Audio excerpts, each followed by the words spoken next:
Hi guys, welcome to today's video. In today's video, we'll continue our alternate history of the world series.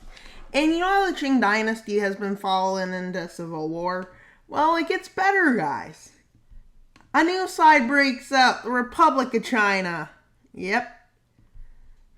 I know, isn't that amazing, guys? There's another group revolting as they move up into southern China, taking some major cities. I guess not as major as they are today, maybe. With them taking this land, the Qing dynasty is collapsing.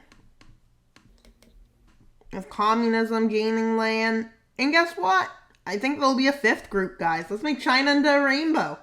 Who's with me?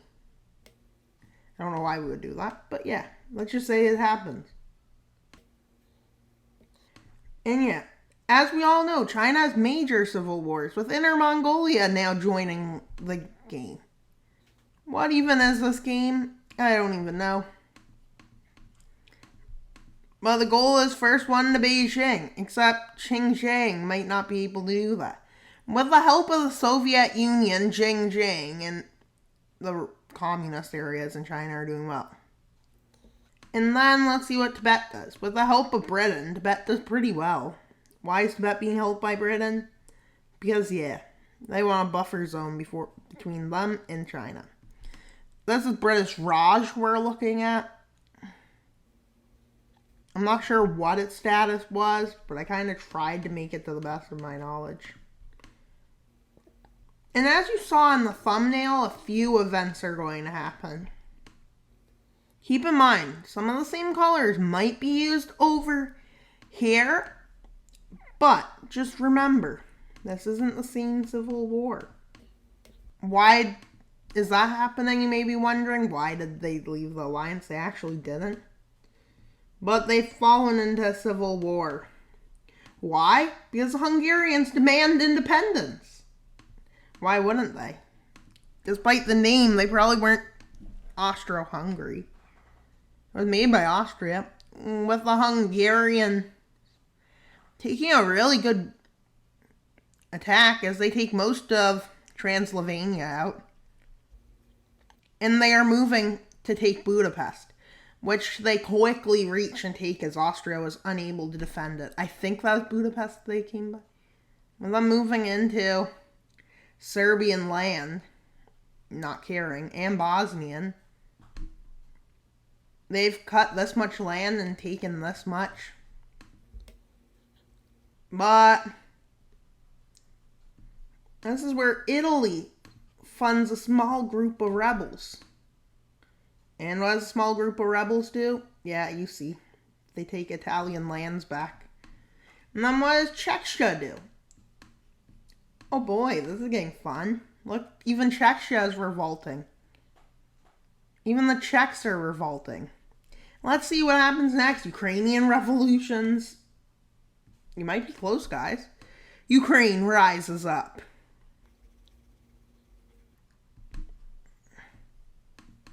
The Hungarian Revolution is going really well as it's getting close to Vienna. And now for a Polish Revolution. Who knew Poland would revolt? With Germany kind of thinking, will we have to invade? With many divisions taking place. With the Serbians rising up. This is mostly the beginning that we're watching. With Germany hoping that not too much will happen, but it's already deteriorating far. With them trying to get Italy to agree on a peace treaty now, because Italy's their ally, attacking their ally. You know how it goes. And Hungary wants to be an ally, probably. And now Yunnan rises up against the... Finally. Let's make the communists red. And make Yunnan purple. Who agrees with that decision? How about this? Imperialism being represented by this color. And democracy being blue.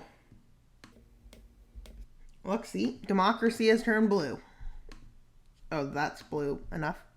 Right, guys? Do you like the blue democracy? And yeah. As the Democratic group has a rise up in the north by Beijing. But quickly that slows down. Now this is like the collapse of the Qing dynasty, as a lot of its troops are turning against them towards the Republic's side as the Republic takes Beijing. But somehow all the imperialists fled to Japan. And they were put in charge of Manchukuo. Even though it's a puppet, really. And why are we letting the Civil War evolve so fast? Because, yeah. And while it's probably 1925 now, you know. The Qing dynasty collapsing, and some areas taking the advantage of this collapse to declare independence. These include Tibet, East Turkestan. That includes Inner Mongolia and Yunnan. They all declare independence. Meanwhile, the communists and the Republic try to take everything over.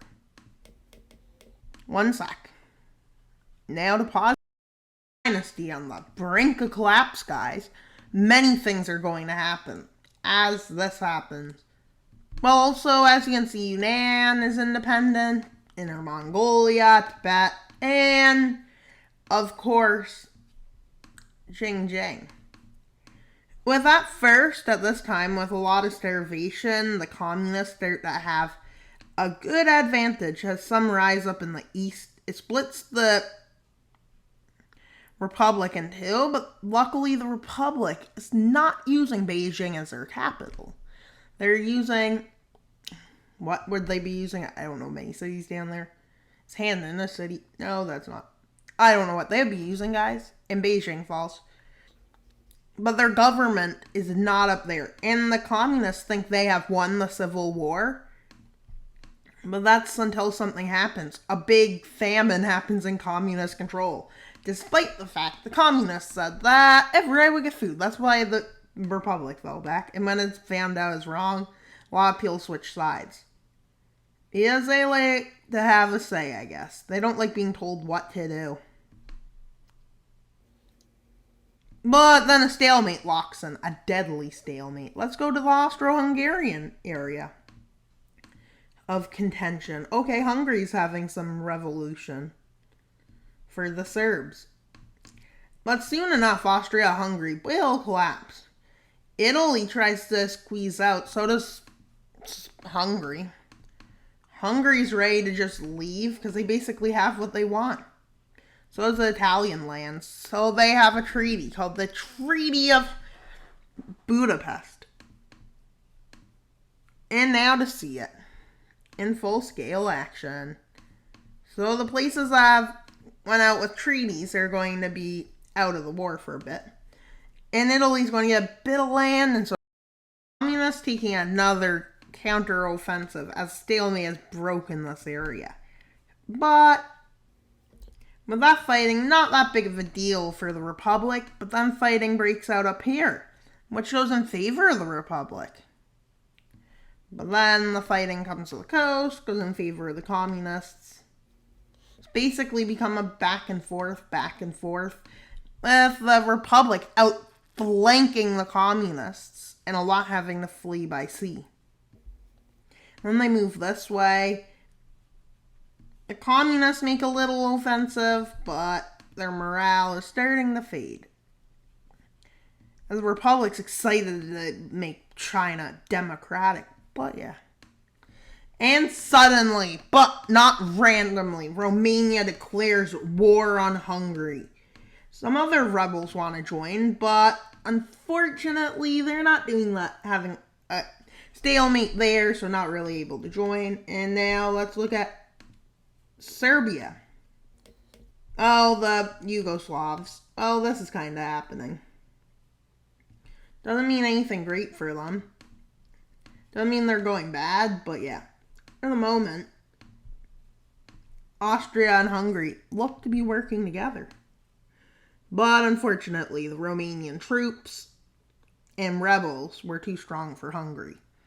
And they kind of win as they take Budapest, and then Hungary decides for peace. You know how it goes. A significant amount of land, but not too much. So Hungary does look a bit weird, so does Romania, but it doesn't look like it's too bad of a treaty, unfair.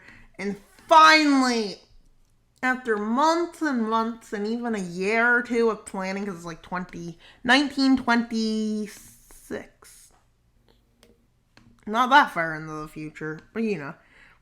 Slovakians, with the help of Hungary, rise up. This might be strategic on Hungary's side, but Germany's staring to see.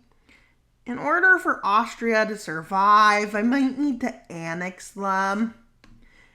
And the secret message is intercepted by Austria saying that. Austria gets mad and says, you can't do that, I'm strong. Germany's like, prove you're strong. Which they can't. They fail in proving they're strong, so yeah. And Germany's like, did you have to, Austria? As German troops angrily. Why angrily am I saying that? Because they didn't want to have to intervene. And Italy sees this as a swift invasion takes place. As Germany takes the capital, they even decide to slightly invade the Czech rebel group. They're just like, yeah, we need to defend the Germans in Austria-Hungary from corruption. And, well, this is what happens. So, let's see how the Ukraine and Poland becoming republics, independent. But they must join this alliance. Hungary votes to join, and Germany took the Sudetenland as well as Austria and some lands from Slovakia. Their borders look very familiar, but for a different timeline. And I don't think the Chinese Civil War is cluing up yet. And yeah, it probably was exciting, the Chinese Civil War. People thought it would have a winner or a loser, but no. And then let's guess. The nationalists rise up for nationalist China. Yeah. Who guessed it? Nationalism is coming to China. With the group believing that, well, Mandarin Chinese is the best. Yep, that's what they believe. So yeah, I don't like this group. Even though they look like the Republic from Russia, they're nothing near anyone. A republic is capitalist, but not like too capitalist, extreme capitalism. But with the Republic of China seeing their views as evil, they send help to the People's Republic of China just to take it out. They all work together just to take it out. And then they're like, let's fight again. Okay. The Republic easily maneuvering as China's forces are out of range. But China's forces come chowing down. And as we can see, there's literally no victor. But who's winning, you may be asking? I guess the Republic of China. As they move up towards Beijing and take it, the Communist China has moved their capital to Xi'an. But Communist China does make one more offensive. Nobody wins. But you can tell who's probably going to win. And yeah, let's go somewhere else in the world. Germany is doing well after strengthening. Finland is worried about Russia because Russia's becoming increasingly on its border as it joins the Central Powers, which still exist. Ireland has declared independence from the UK. The UK did nothing because they have no strength. But now, after meeting with France, the United Kingdom and France make an alliance. And remember, although it's their alliance, I don't know how they're going to keep a hold on their areas.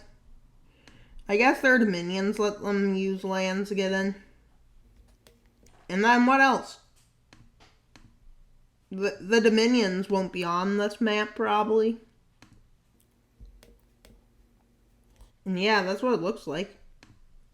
They asked Portugal. Portugal says yes, which was a big step. And then they asked their Dominions, which almost all say yes. Maybe not all. The Dominion of Newfoundland, the Dominion of Canada, the Dominion of many places join. This pact is basically a pact that's scared of doesn't like communism too. They send aid to the anti-communist pacts. And they get there to join, which worked well. But keep in mind that the Germans asked Spain to join, and Spain said yes.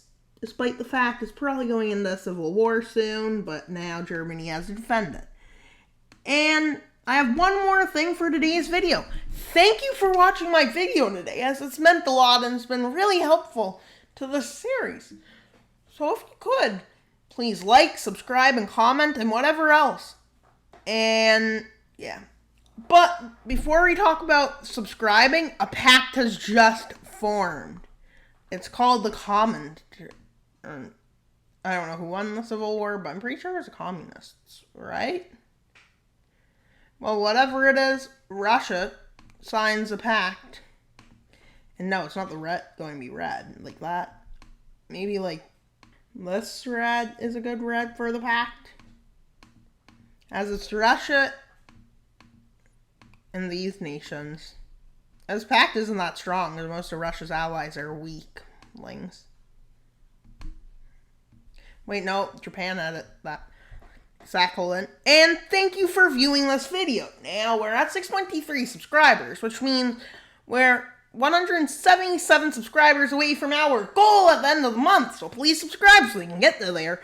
And another thing, we have our next subscriber special at 750 subscribers. And we're 127 away from it. So if you could, please like, subscribe, comment, whatever else you want to do with this video.